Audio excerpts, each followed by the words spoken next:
জুলুম করতেছে, জালেম হয়ে গেছে, তারপরেও সে মনেই করতো না যে আমি জুলুম করলাম, আমি জালেম হইলাম। আসসালামু আলাইকুম ওরহমতুল্লাহ বারাকাত। আশা করি সকলে ভালো আছেন। আলহামদুলিল্লাহ, আল্লাহ তাআলা আমাকেও ভালো রাখছে। রব্বে কারিমের শুকুর, আল্লাহ তাআলা আমাদেরকে পরিবর্তন দেখাইছেন, যেটা আমরা খুবই আনন্দিত। অর্থাৎ যাদের মাধ্যমেই হোক পরিবর্তনটা আমরা দেখছি, আমরা আনন্দিত হয়েছি। দীর্ঘ 15-16 বছর আমাদের উপরে যে জুলুম অত্যাচার চলেছে, শুধু এক সাইডের মানুষের উপরে বিষয়টা এমন নয়, যত মানুষ আছে যারাই তাদের বিপক্ষে বলেছে তাদের উপরেই যে কোনোভাবেই জুলুম অত্যাচার হয়েছে। আয়না ঘরগুলো স্পষ্ট হওয়ার পরে আমাদের কাছে মনে হচ্ছে না আসলেই অত্যাচার হয়েছে। তো বিশেষ করে ওলামায়ে কেরামের উপরে যে অত্যাচার চালানো হয়েছে, তাদেরকে ঢালাওভাবে পাকড়াও করা এবং রাষ্ট্রীয়ভাবে দেশীয়ভাবে উল্লেখযোগ্য কোনো অপরাধ না করেও তাদেরকে এমন এমন অপবাদ দেওয়া হয়েছে। সব থেকে ছোট্ট করে একটা বলি, সেটা হলো মানিব্যাগ চুরির অপরাধ দিয়েও কিন্তু কাউকে কারাগারের মধ্যে নেওয়া হয়েছে। অর্থাৎ মামলা তার বিরুদ্ধে দিতে হবে 100, দিতে হবে 200, দিতে হবে 300, 500 মামলা দিতে হবে।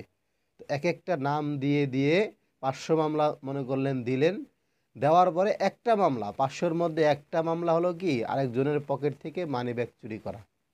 তো অনেক কষ্ট স্বীকার করেছি। এখন আবার আমাদের মাঝে কিছু ভাইরা আছে যারা ইট, অর্থাৎ ইট ভাঙা, বিল্ডিংকে গুড়ায় দেওয়া, এই সমস্ত দৃশ্যগুলো দেখে আমাদের কষ্ট হচ্ছে।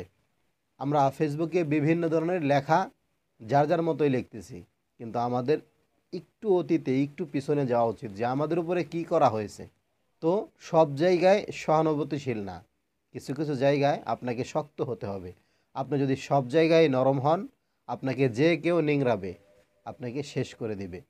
তো বিষয়গুলো মাথায় রাখা, সব জায়গায় এত সহানুভূতির দরকার নাই। তারা যা করেছে তাদের প্রাপ্য, তাদের নাম নিশানাও না থাকুক, এমন কিছু মানুষের আশা প্রত্যাশা, সেই ইচ্ছা নিয়েই কিন্তু সেগুলো ভেঙে চুরমার করে দেওয়া। বিশেষ করে ওলামায়ে কেরামের উপরে যেগুলো হয়েছে, আমরাও তো ব্যথিত, আমরাও তো কষ্ট পাই, কিন্তু আমরা প্রতিবাদ করতে পারি না। প্রতিবাদ করতে পারি না বিষয়টা যদি আপনি মনে করেন যে কেন প্রতিবাদ করেন না, আমরা প্রত্যেকেই কারো না কারো দায়িত্বশীল, অর্থাৎ কোনো না কোনো মহল্লার দায়িত্ব নিয়ে আসি, কোনো না কোনো মাদ্রাসার দায়িত্ব নিয়ে আসি, যার কারণে ঢালাওভাবে সব কথা আমাদের পক্ষে বলা সম্ভব হয় না।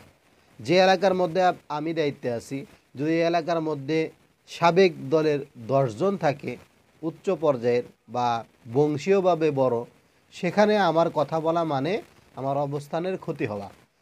এই বিষয়, তো যে কষ্ট আমাদের উপরে চাপানো হয়েছে, আমরা ব্যথিত হয়েছি দীর্ঘ 3, 4, 5 বছর।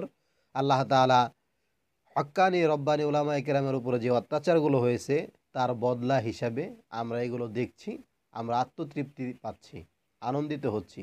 কেননা তারা যে অন্যায়গুলো করেছে, তারা একটাও নিজেরা অন্যায় মনে করতো না।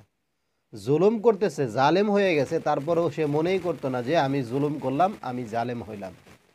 তো তাদের শিক্ষা দেওয়ার জন্য এগুলো করা উচিত, করতেছে, ভালো করতেছে।